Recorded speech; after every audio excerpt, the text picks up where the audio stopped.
अब हमारे पास है एसिम्पटोट्स। एसिम्पटोट्स की जो डेफिनेशन है वो दो तरीके से डिफाइन की जाती है, तो मैं वो दोनों की दोनों डेफिनेशन सबसे पहले मैं लिख लेता हूँ। चलिए डेफिनेशन लिखते हैं।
तो हमने एसिम्पटोट्स के दो डेफिनेशन लिख ली है। ये डेफिनेशन नंबर फर्स्ट है, डेफिनेशन नंबर फर्स्ट। ये डेफिनेशन नंबर हमारे पास क्या है, सेकंड। डेफिनेशन नंबर फर्स्ट और डेफिनेशन नंबर सेकंड दोनों का जो मतलब है वो एसिम्पटोट्स से ही है, लेकिन कहने का जो तरीका है वो डिफरेंट है। तरीके डिफरेंट है मतलब सेम होने वाला है यहाँ पर। तो बड़ा ध्यान से इन डेफिनेशंस को आप समझना। अगर डेफिनेशन से क्लियर नहीं होता तो हम आपको ग्राफ की हेल्प से समझाने की कोशिश करेंगे, या फिर हम दोनों को ही लेकर समझा देंगे।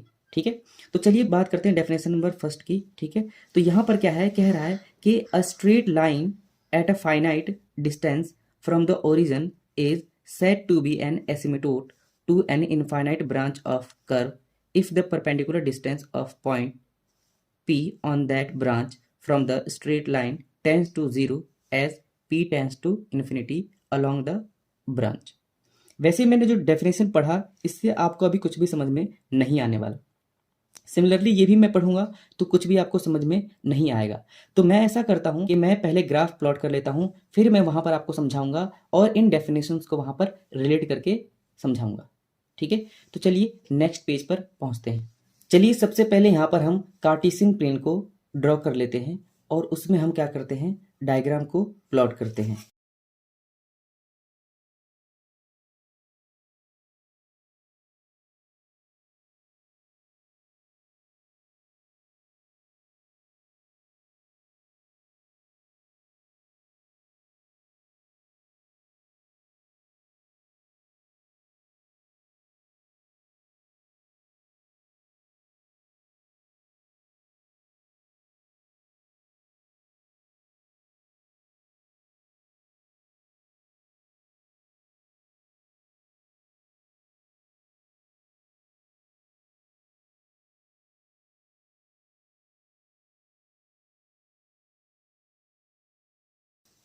तो हमने क्या किया है, ये कार्टेशियन प्लेन और ग्राफ को प्लॉट कर लिया है। अब हम बात करने वाले हैं एसिम्पटोट के कॉन्सेप्ट की, कि एसिम्पटोट्स हम किसे कहते हैं। तो अगर आप इस ग्राफ को ज़रा ध्यान से देखें, तो ये जो हमारे पास पॉइंट P है, ये इस ग्राफ के ऊपर है, और ये जो ग्राफ यानी कि हमारे पास ये जो कर्व है, वो एक infinite infinite infinite branch of curve को रिप्रेजेंट कर रहा है। इनफाइनाइट ब्रांच ऑफ कर्व को रिप्रेजेंट कर रहा है, यानी कि जो कर्व है ये इनफाइनाइट ब्रांच ऑफ कर्व को रिप्रेजेंट कर रहा है। क्यों? क्योंकि ये एक्स वाई प्लेन के अंदर ये वाला पोर्शन तो आ जाएगा, ये वाला जो पोर्शन होगा, इतना जो पोर्शन होगा वो आ जाएगा, लेकिन ये जो हमारे पास इनफाइनाइट को जा रहा है, ये जो इनफाइनाइट को जा रहा है, इनफाइनाइट को जा रहा है, ये वाला जो पोर्शन है वो एक्स वाई प्लेन के अंदर बिल्कुल भी नहीं आएगा। तो जब नहीं आएगा तो ये जो कर्व होगा वो इनफाइनाइट ब्रांच ऑफ कर्व हो जाएगा। अब इस इनफाइनाइट ब्रांच ऑफ कर्व पर हमने एक पॉइंट P कंसीडर कर लिया है, जिसका कोऑर्डिनेट जो हमारे पास है, हमें पता है x, y है। फिलहाल हमें इस कोऑर्डिनेट को लेकर नहीं चलना है, इसलिए यहाँ पर सिर्फ पॉइंट P की बात करेंगे। तो जो पॉइंट P है वो ओरिजिन से हमारे पास कुछ, ये जो पॉइंट P है ये ओरिजिन से हमारे पास कुछ सर्टेन डिस्टेंस पर है, जिसको हम क्या कह सकते हैं कि कितने डिस्टेंस पर है। अगर मैं इसको ऐसे ऐसे इसको मैं प्लॉट करूं ऐसे, तो आप बता सकते हो कि यहाँ पर ये जो ओरिजिन से जो डिस्टेंस हमारे पास है इस पॉइंट P का, आप यहाँ पर इसे कार्टेशियन कोऑर्डिनेट ज्योमेट्री का यूज़ करके आप इसको बता सकते हो। अगर आप क्या करते हो, पॉइंट P को ओरिजिन से आप दूर करते जाते हो, यानी कि अब यहाँ पर आप ले लीजिए, या फिर और आगे, फिर और आगे, यानी कि अगर इस पॉइंट P को ओरिजिन से आप दूर करते जाते हो, तो आप ज़रा ध्यान से देखिए, जब पॉइंट P को आप ऊपर ले जा रहे हो, तो ये वाला जो परपेंडिकुलर डिस्टेंस है, ये वाला इस एक्सिस से, यहाँ पे आप पॉइंट ले गए तो यहाँ पर इतना डिस्टेंस हो जाएगा। आप और ऊपर ले गए तो यहाँ पर परपेंडिकुलर डिस्टेंस और कम, और आप ऊपर ले गए तो और कम, और ऊपर ले गए तो और कम। यानी कि जैसे जैसे पॉइंट P को ओरिजिन से आप दूर करते जा रहे हो, ध्यान से समझना इस चीज़ को आप, अगर इस पॉइंट P को ओरिजिन से आप काफ़ी दूर लेते जा रहे हैं, यानी कि ओरिजिन से चाहे ऊपर जाए चाहे ऐसे जाए, ये बस ओरिजिन से दूर जाना चाहिए। तो मान लीजिए कि हमारे पास इस कर्व पे ही ले जाना है, क्योंकि हम कर्व की ही बात कर रहे हैं, हम यहाँ से ऐसा डायरेक्टली नहीं ले जा सकते, क्योंकि कर्व उधर नहीं है हमारा। तो जब हम कर्व पे जो पॉइंट P है, ओरिजिन से पॉइंट P को हम दूर करते जाएं, बहुत दूर बहुत दूर बहुत दूर करते जाएं हम, तो उस केस में होगा क्या कि ऐसा लगेगा कि पॉइंट P और ये जो हमारे पास ये वाई एक्सिस है, ये जो वाई एक्सिस है, उनके बीच में जो डिस्टेंस है वो लगभग 0 के बराबर है। ठीक है, तो मैं क्या समझाना चाह रहा हूं कि जब पॉइंट P को ओरिजिन से आप दूर करते जाएंगे, तो उस केस में इस एक्सिस के बीच में जो परपेंडिकुलर डिस्टेंस है, परपेंडिकुलर डिस्टेंस जो होगा वो टेंस टू 0 होगा। आई होप कि ये बात आपको समझ में आ गई होगी, कि जैसे जैसे हम क्या करते हैं, पॉइंट P को हम ऊपर ले जाते जाते हैं इस ग्राफ के ऊपर, तो उस केस में पॉइंट P और ये जो वाई एक्सिस है उसके बीच में जो डिस्टेंस होगा वो टेंस टू 0 होगा। सिमिलरली ये तो वाई एक्सिस के लिए हो गया। इसी तरीके से अगर हम एक्स एक्सिस की बात करें, तो हमारे पास अगर मैं इसी पर मान लीजिए पॉइंट P यहाँ ना लेकर मैं यहाँ पर लेता और मैं पॉइंट P को ऐसे बढ़ाते जाता, तो फिर से हमारे पास ये ओरिजिन से पॉइंट P दूर होता जा रहा है।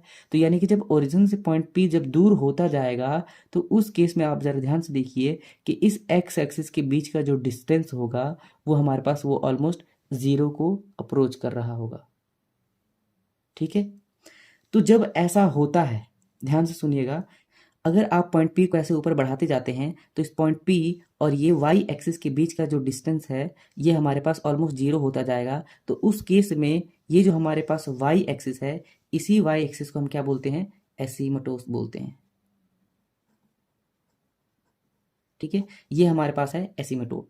तो यहाँ पर ये जो y एक्सिस हमारे पास है ये एसीमोटोट के जैसा काम कर रहा है। अब इस चीज़ को आप एक और तरीके से समझ सकते हैं, जो कि हमारे पास है डेफिनेशन के तरीके से। तो मैं एक बार डेफिनेशन फिर से यहाँ पर लिखता हूँ, आप ध्यान से देखिए। डेफिनेशन नंबर फर्स्ट,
तो ये हमने डेफिनेशन लिख दिया।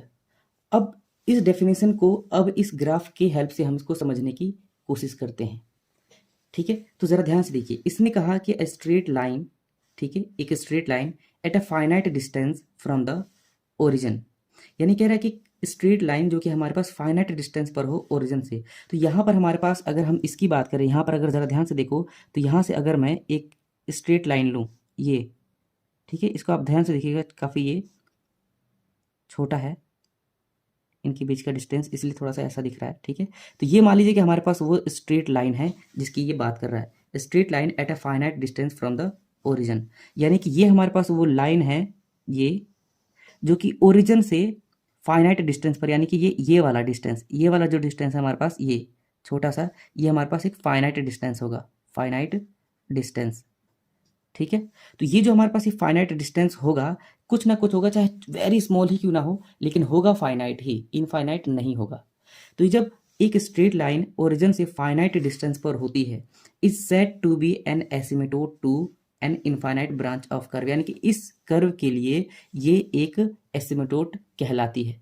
कब कहलाती है, तो जरा ध्यान से देखिए, if the perpendicular distance, if the perpendicular distance of the point P, यानी कह रहा है कि ये जो पॉइंट पी है, इस पॉइंट पी का जो परपेंडिकुलर डिस्टेंस है इस लाइन से, वो क्या हो, perpendicular distance of point P on that branch from the straight line tends to zero, यानी कि कह रहा है कि मान लीजिए कि हमारे पास एक स्ट्रेट लाइन है जो कि ओरिजिन से एक सर्टेन डिस्टेंस पर है, यानी कि एक फाइनाइट डिस्टेंस पर है। ये वाला जो लाइन है इस इनफाइनाइट ब्रांच ऑफ कर्व के लिए, ठीक है, इनफाइनाइट ब्रांच ऑफ कर्व के लिए एसिमिटोट होगा अगर पॉइंट पी और इस स्ट्रेट लाइन के बीच का जो परपेंडिकुलर डिस्टेंस है वो टेंस टू क्या हो, जीरो हो, यानी कि परपेंडिकुलर डिस्टेंस पॉइंट पी और ये स्ट्रेट लाइन के बीच का अगर जीरो हो, मतलब टेंड हो रहा है, तो उस केस में ये जो स्ट्रेट लाइन है उसको हम क्या बोलेंगे, एसिमेटोड कहेंगे। यहां पर आपको इस डेफिनेशन से ये चीज़ आपको क्लियर हो गई होगी। अच्छा, एक चीज़ और यहाँ पर है, यहाँ पे P tends to infinity along the branch कहने का मतलब क्या है, कह रहा है कि जो हमारे पास ये परपेंडिकुलर डिस्टेंस, अगर मैं इसको पी और इसको मैं इस वाले पॉइंट को अगर मैं एम बोलता हूँ, ये पी और ये पॉइंट एम है, तो मैं कह सकता हूँ कि जो पी एम परपेंडिकुलर डिस्टेंस है, पी एम परपेंडिकुलर डिस्टेंस अगर वो क्या है, जीरो को टेंड करता है, तो उस केस में क्या होगा, हमारे पास ये जो पॉइंट पी होगा वो किसको टेंड करेगा, इन्फिनिटी को। या फिर हम इसको ऐसे कह सकते हैं कि जब पॉइंट पी इन्फिनिटी को जा रहा है, यानी कि बढ़ता जा रहा है, आगे जा रहा है, आगे जाते जा रहा है, आगे जाते जा रहा है, तो उस केस में ऐसा लग रहा है कि जो हमारे पास ये जो हमारे पास ये स्ट्रेट लाइन है और ये जो हमारे पास पॉइंट पी है, वो ऐसा लग रहा है ना, ऐसा ये कुछ ऐसा, ये स्ट्रेट, ये वाली जो लाइन हमारे पास वो ये है, और हमारे पास ये जो हमारे पास ऐसा है, ये ग्राफ ऐसा है, ठीक है, कर्व। तो ये पॉइंट पी हमारे पास यहाँ पर है और ये हमारे पास स्ट्रेट लाइन, ये हमारे पास एम, इनके बीच का डिस्टेंस हमारे पास अभी पी एम है, जो कि कुछ ना कुछ है। अगर हम थोड़ा सा और आगे चलें तो इसके बीच में हमारे पास जो डिस्टेंस होगा, इस वाले डिस्टेंस से ये वाला डिस्टेंस थोड़ा सा कम होगा। फिर से हम और आगे चलते हैं तो हमारे पास क्या होगा, इनके बीच का डिस्टेंस क्या होगा, थोड़ा सा और कम होगा। इस तरीके से और आगे चलेंगे तो हमारे पास क्या होगा, इनके बीच का डिस्टेंस कम होता जाएगा। ठीक है, तो वो डिस्टेंस इतना कम होता जाएगा, इतना कम होता जाएगा, इतना कम कि मानो कि वो जीरो को टेंड कर रहा है।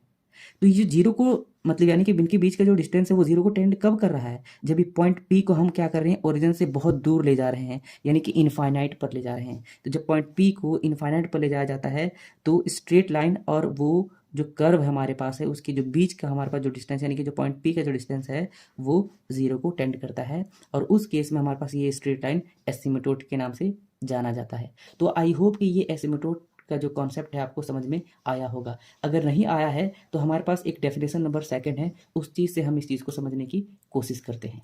चलिए नेक्स्ट पेज पर चलते हैं।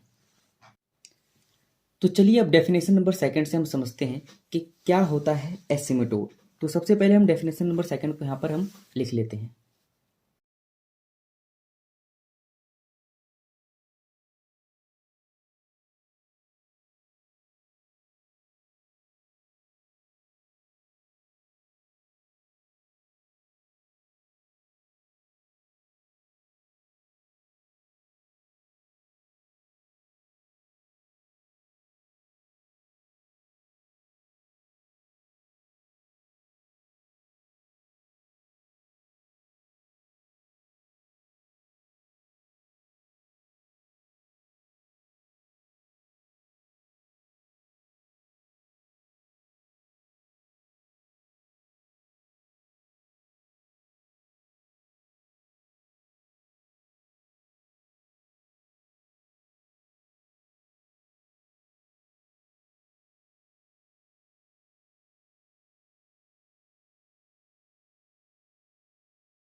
तो अभी हमने डेफिनेशन को लिख लिया है। अब हम क्या करते हैं, अब हम साथ साथ में हम कार्टेशियन प्लेन और ग्राफ भी प्लॉट कर लेते हैं ताकि हम डेफिनेशन और ग्राफ को हम इजीली समझ सकें। तो चलिए ग्राफ को ड्रॉ करते हैं।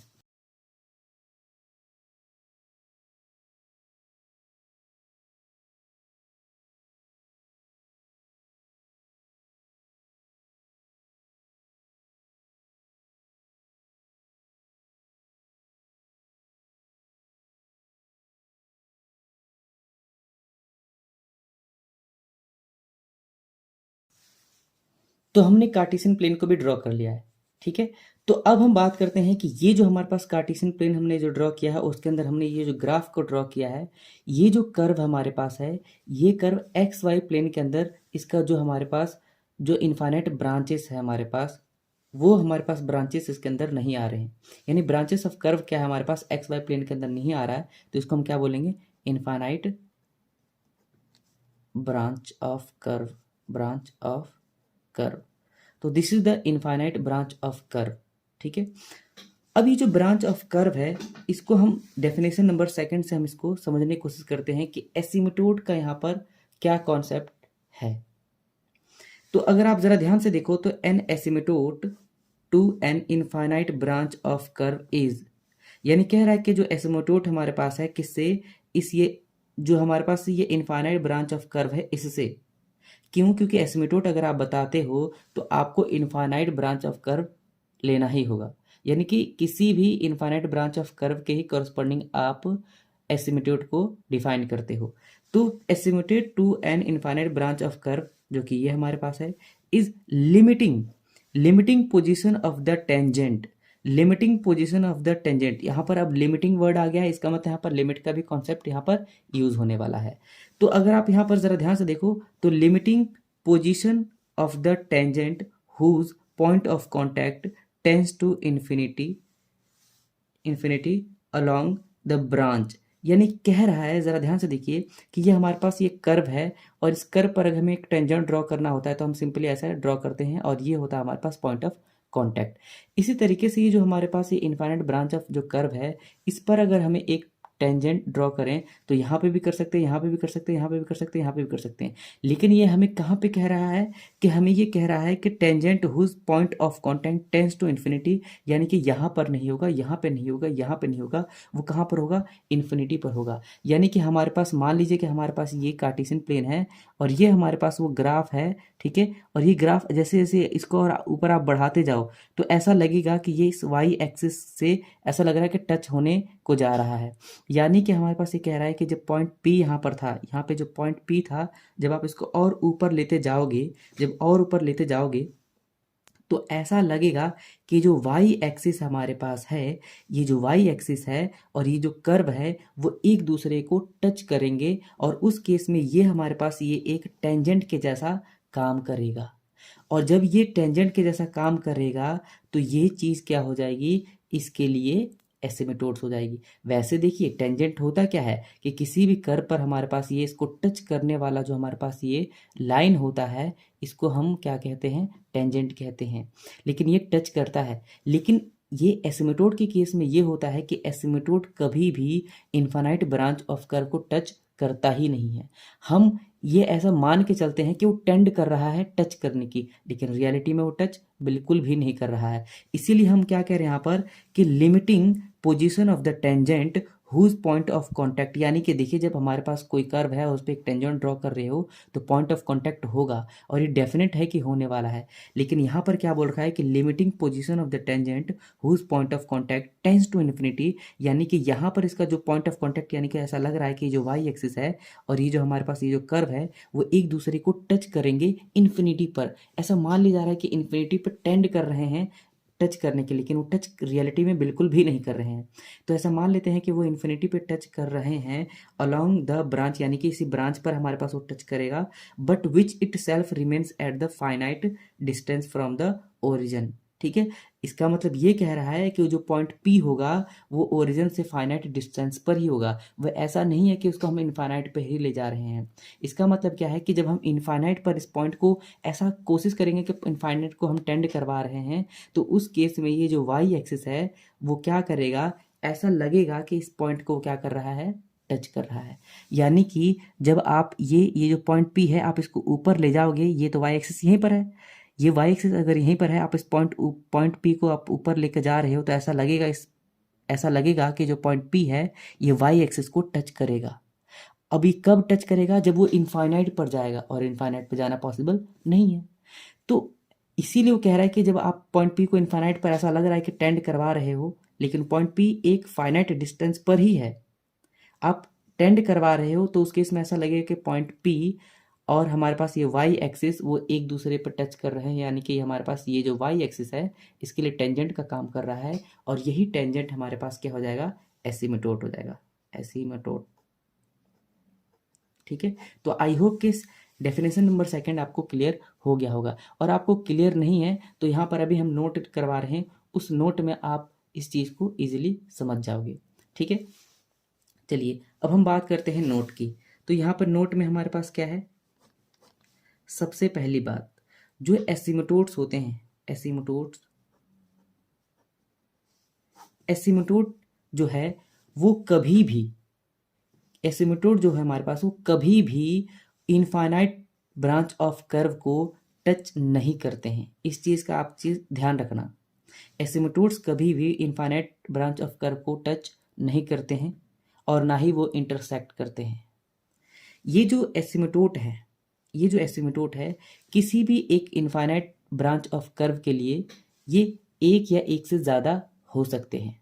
ये ज़रूरी नहीं है कि किसी इनफाइनाइट ब्रांच ऑफ कर्व के लिए एक ही एसीमेटोट पॉसिबल हो, ऐसे अनेकों एसीमेटोट पॉसिबल हो सकते हैं।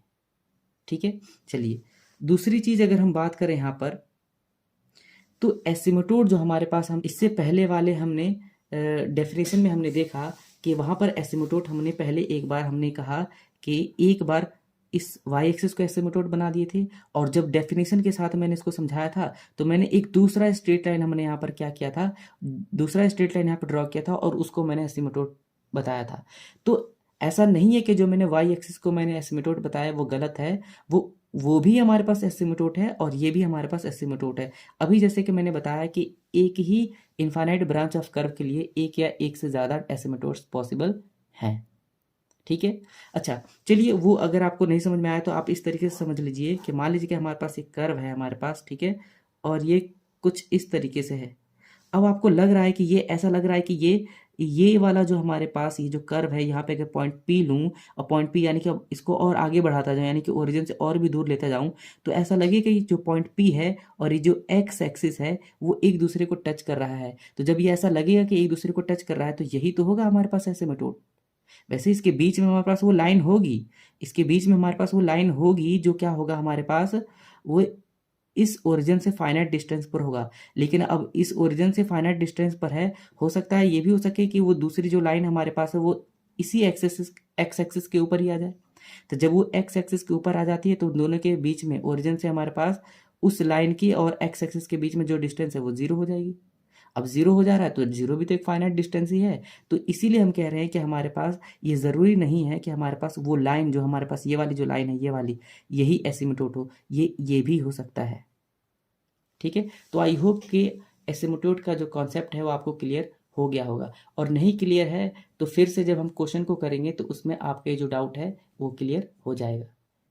अब हम बात करते हैं समरी ऑफ कॉन्सेप्ट ऑफ एसीमेटोट की, यानी कि हमने अभी डेफिनेशन नंबर फर्स्ट और सेकंड और कुछ उसकी टर्मिनोलॉजी को हमने डिस्कस किया।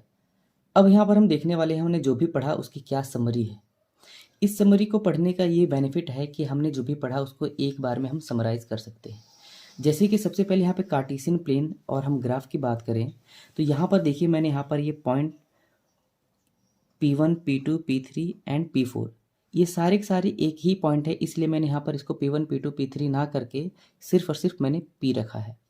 इस पॉइंट P को आप ज़रा ध्यान से देखिए, इस वाले के लिए, यानी कि ये y एक्सिस के लिए अगर आप देखो ये चीज़, तो जो पॉइंट P है, जैसे आप इसको ऊपर लेके जा रहे हो, यानी कि जब आप ओरिजिन से इसको दूर करते जाओगे तो ये P हमारे पास जब ये ऊपर दूर जाता रहेगा, तो एक टाइम ऐसा आएगा कि ऐसा लगे कि जो पॉइंट P है और ये जो हमारे पास y एक्सिस है, इन दोनों के जो बीच का डिस्टेंस, यानी कि पी एम डैश जो होगा, पी एम ट्रिपल डैश, यानी कि पी एम ट्रिपल डैश जो होगा हमारे पास वो ऐसा लगेगा कि वो ज़ीरो को टेंड कर रहा है। तो जब हमारे पास डेफिनेशन नंबर फर्स्ट के हिसाब से अगर आप ध्यान से देखो तो जब हमारे पास पी एम ट्रिपल डैश वो ज़ीरो को टेंड करेगा तो उस केस में हमारे पास क्या होगा कि ये वाई एक्सिस इस पॉइंट पी यानी कि इस कर्व के लिए एसिम्प्टोट के जैसा काम करेगा। जैसे कि मैंने यहाँ पर दिखाया है कि जब हमारे पास क्या होगा कि जब पॉइंट पी इन्फिनिटी को टेंड करेगा, ठीक है, तो उस केस में पी एम ट्रिपल डैश यानी कि जो परपेंडिकुलर डिस्टेंस है ये वाई एक्सिस और ये पॉइंट पी का ये जो परपेंडिकुलर डिस्टेंस है जब ये ज़ीरो को क्या होगा हमारे पास टेंड करेगा, यानी कि जब p इन्फिनिटी को टेंड करेगा तो P M triple dash zero को टेंड करेगा और उस केस में y will be the asymptote. ठीक है, ठीक है, तो यहाँ पर हमने y एक्सिस को हमने क्या कर लिया है, एसिम्प्टोट कह दिया है। इसी तरीके से अगर हम बात करें इस वाले की, यानी कि पॉइंट p और ये वाला जो हमारे पास है ये वाला, ये लाइन की बात करें हम, जिसको हमने यहाँ पर एक्सिस टू ए कहा है, A1 कहा है। ठीक है, तो अगर पॉइंट P को अगर मैं इसको और ऊपर लेते जाऊं और ऊपर लेते जाऊं और ऊपर लेते जाऊं तो ये जो पॉइंट P है और ये जो हमारे पास A1 है, एक्सिस टू A1 वाली जो लाइन हमारे पास है, पी एम डबल डैश वाली जो हमारे पास ये जो परपेंडिकुलर डिस्टेंस होगी वो ज़ीरो को टेंड करेगी। यानी कि जो कॉन्सेप्ट यहाँ पे लग रहा है वही कॉन्सेप्ट इसके लिए लगेगा, यानी कि P M dash double dash जो हमारे पास होगा ज़ीरो को टेंड करेगा। तो उस केस में हमारे पास ये वाली जो लाइन है, ये वाली जो कि हमारे पास है एक्सिस टू A1 वाली, ये हमारे पास क्या हो जाएगा, ये हमारे पास एसिम्प्टोट हो जाएगा। इसी तरीके से अगर मैं इस नेक्स्ट पॉइंट P की बात करूं तो यहाँ पर हमारे पास इस वाली लाइन के लिए अगर हम बात करें या बीच वाली लाइन के लिए, तो ये जो पी एम जो हमारे पास होगा, पी एम डैश जो होगा हमारे पास, जब पॉइंट P को इन्फिनिटी पर हम लेके जाएंगे यानी कि इन्फिनिटी पर टेंड करवाएंगे तो पी एम डैश जो हमारे पास वो टेंड करेगा हमारे पास जीरो को, यानी कि उन दोनों के बीच का जो परपेंडिकुलर डिस्टेंस होगा वो जीरो को टेंड करेगा। और उस केस में हमारे पास ये जो बीच वाली लाइन यानी कि एक्सिस टू A2 ये हमारे पास बन जाएगा एसिम्प्टोट। इसी तरीके से सिमिलरली अगर हम बात करें तो पॉइंट P की अगर हम इस M पॉइंट के बीच के परपेंडिकुलर डिस्टेंस देखें तो ये भी हमारे पास क्या होगा, PM ये भी हमारे पास जीरो को टेंड करेगा। क्यों? क्योंकि जब पॉइंट P को ओरिजिन से हम दूर लेकर जाएंगे तो उस केस में हमारे पास PM परपेंडिकुलर डिस्टेंस ये भी जीरो को टेंड करेगा। और उस केस में ये वाला जो हमारे पास ये जो लाइन हमारे पास है, ये वाला हमारे पास एक्सिस टू A3 ये हमारे पास क्या बन जाएगा, एसिम्प्टोट बन जाएगा। तो आई होप कि ये वाली चीज़ आपको समझ में आ गई होगी। और एक चीज़ और आपने यहाँ पर देखा कि यानी कि एक ही कर्व के लिए हमारे पास 1 2 3 4 एसिम्प्टोट है। 4 नहीं, यहाँ पर infinite number of asymptotes possible हैं। मैंने फिलहाल यहाँ पर सिर्फ और सिर्फ 4 बता के यहाँ पर दिखाया है। ठीक है, तो यहाँ पर हमने देखा कि यहाँ पर N infinite branch of curve can have more than one asymptote, यानी कि एक ब्रांच ऑफ कर्व यानी कि हमारे पास इनफाइनाइट ब्रांच ऑफ कर्व के लिए हमारे पास एक या एक से ज़्यादा हमारे पास क्या हो सकते हैं, एसिम्प्टोट हो सकते हैं। उसके बाद अगर हम बात करें यहाँ पर दूसरे डेफिनेशन के अकॉर्डिंग, ये तो फर्स्ट डेफिनेशन के अकॉर्डिंग था। सेकंड डेफिनेशन के अकॉर्डिंग अगर हम देखें तो पॉइंट ऑफ कांटेक्ट, यानी कि हम बात कर रहे थे कि मान लीजिए कि हमारे पास ये इनफाइनाइट ब्रांच ऑफ कर्व है और हमारे पास इस यहाँ पे जो पॉइंट P है अगर इसको आप और ऊपर ले जाओ यानी कि इनफाइनाइट पे टेंड करवाओ तो ऐसा लगेगा कि ये वाई एक्सिस पे या फिर ये वाली कोई सा भी इसमें से लाइन ले लीजिए, किसी भी लाइन के साथ ये जो पॉइंट P है वो उसके साथ ऐसा लगेगा कि वो एक दूसरे को टच करने जा रहे हैं। इसका मतलब क्या है कि ये वाली लाइन इस पॉइंट P पर टच करेगा, यानी कि ये point P point of contact होगा और ये जो लाइन होगा टेंजेंट होगा। ऐसा लग रहा है, रियलिटी में ऐसा बिल्कुल भी नहीं होता। तो डेफिनेशन नंबर सेकंड के अकॉर्डिंग ये जो टेंजेंट होगा वो टेंजेंट इस इनफाइनाइट ब्रांच ऑफ कर्व के लिए क्या हो जाएगा, वो हो जाएगा एसिम्प्टोट। ठीक है, तो पॉइंट ऑफ कांटेक्ट जब हमारे पास क्या होता है, इनफाइनाइट को टेंड करता है, यानी पॉइंट ऑफ कांटेक्ट यानी कि ऐसा लग रहा है ना कि टच करने जा रहे हैं। जब पॉइंट ऑफ कांटेक्ट P क्या होगा हमारे पास इनफाइनाइट को टेंड करेगा तो उस केस में हमारे पास जो टेंजेंट ऐसा लगेगा कि टेंजेंट बन रहा है, वो टेंजेंट हमारे पास क्या होगा, एसिम्प्टोट हो जाएगा। ठीक है, चलिए अब हम बात करते हैं पॉइंट नंबर 7 की। तो asymptote is a line which tends to touch the curve but never touch it, यानी कि जो हमारे पास एसिम्प्टोट होता है बेसिकली लाइन होता है जो कि क्या करता है, इनफाइनाइट ब्रांच ऑफ कर्व को टच करने के जैसा लगता है लेकिन टच कभी नहीं करता। ऐसा टेंड करता है टच करने की लेकिन कभी भी टच नहीं करता। तो आई होप कि आपको summary of concept of asymptote आपको समझ में आ गया होगा।